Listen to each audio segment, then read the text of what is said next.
Бартацамын кемпер Z1 чиргүүл бүх төрлийн Jeep автомашин зориулагдсан бүтээгдсэн Австрали, Америкийн хэрэглэгчдийг таашаагдсан аяллаа кемпер чиргүүл аль биесний эрхтэйгээр Монголд худалдаалагдж эхэллээ.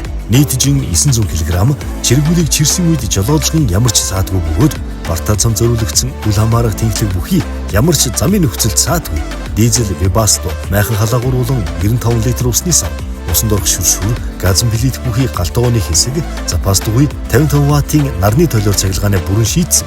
Цахилгааны хяналтын самбар 220 ваттаар цэнэглэх боломжтой. Тамхины асаагуур 12 ватт гаргадаг ба USB залгуур. Чиргүүлийн болон ар талын данхраад та цахилгаан торомстой 265-70R17 Бартацамын дугуй бүхий Монголын нөхцөл тааруулан бат бүх чанар аюулгүй байдлыг бүрэн хангасан аялал зугаалганд бүрэн нийцсэн Z1 аяллаа чиргүүлийг танд санал болгож байна. Уг чиргүүлд улсын дугаар олгодог бөгөөд та аялал зугаалганд санаа зовох асуудалгүй ая тухтай аялаарай. Аяллаа чиргүүлийн сервис үйлчилгээг Соёмб автотоногдол хийж байна. Харилцах утас 8010 33 33 Соёмб автотоногдол.